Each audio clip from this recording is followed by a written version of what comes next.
अमृतम भवे नीरे क्षीरवार्धि रूप के स्नपिम जनांतान जनान सर्वार सिद्धितान। ओम ह्रीं श्री विश्वादिवीरांतांजलि निष्प्यामति स्वाहा। ओम ह्रीं श्री विश्वादिवीरांतांजलि निष्प्यामति स्वाहा। ओम ह्रीं श्री विश्वादिवीरांतांजलि निष्प्यामति स्वाहा। ओम ह्रीं श्री विश्वादिवीरांतांजलि निष्प्यामति स्वाहा। ओम ह्रीं श्री विश्वादिवीरांतांजलि निष्प्यामति स्वाहा। ओम ह्रीं श्री विश्वादिवीरांतांजलि निष्प्यामति स्वाहा। ओम ह्रीं श्री विश्वादिवीरांतांजलि निष्प्यामति स्वाहा। ओम ह्रीं श्री विश्वादिवीरांतांजलि निष्प्यामति स्वाहा। ओम ह्रीं श्री विश्वादिवीरांतांजलि निष्प्यामति स्वाहा। ओम ह्रीं श्री विश्वादिवीरांतांजलि निष्प्यामति स्वाहा। ओम ह्रीं क्रों मम पापम खंडे खंडे जय जय दह दह पच पच पचे पाचे।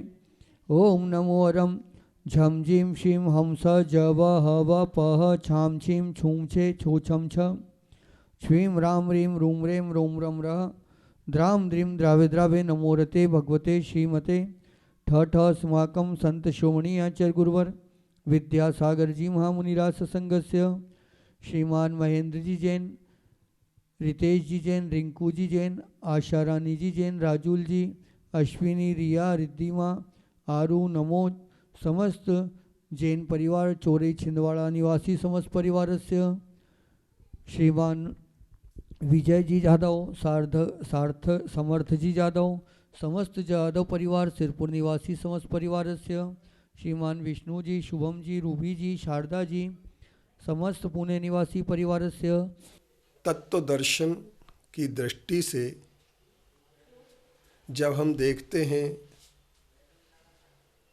तो हमारे सामने यह एक बात उभर कर के आती है कि तत्वार्थ सिद्धानम सम्यक दर्शनम, तत्वों के अर्थ की श्रद्धा करने का नाम सम्यक दर्शन होता है। और तत्वार्थ सिद्धानम जब सम्यक दर्शन हो जाता है तो यह हमारे सामने प्रश्न आता है कि तत्व क्या है। जैन दर्शन ने तत्व की परिभाषा को निश्चित करते हुए कहा है कि तस्य भावम भवेत तत्वम, उस द्रव्य के भाव को, उस द्रव्य के परिणाम को, उस द्रव्य की अवस्था को, उस द्रव्य के वर्तमान वस्तु स्थिति को तत्व कहा जाता है।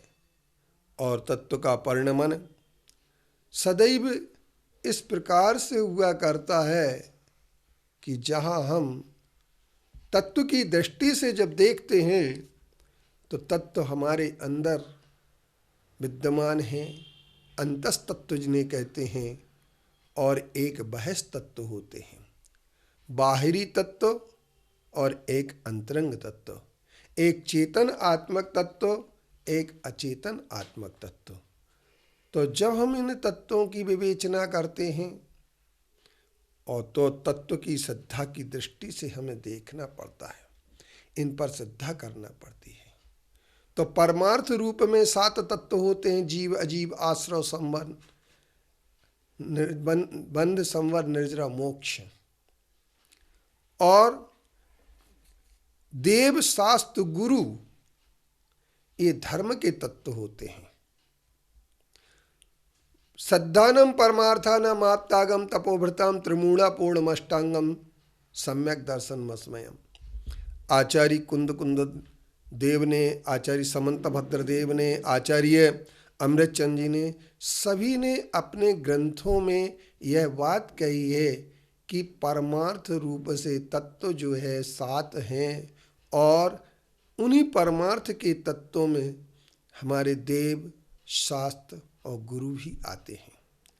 जो देव, शास्त्र, गुरु के स्वरूप को नहीं समझ पाता है, जो देव, शास्त्र, गुरु के स्वरूप पर विचार नहीं कर पाता है, जो देव, शास्त्र, गुरु के स्वरूप में अंतः केंद्रित नहीं हो पाता है, ऐसा व्यक्ति सम्यक दर्शन से बाहर होता है। और जब तक सम्यक दर्शन की प्राप्ति नहीं होती है तब तक धर्म की शुरुआत नहीं होती है। इसलिए हमें सच्चे देव, शास्त्र, गुरु के स्वरूप को समझना होगा।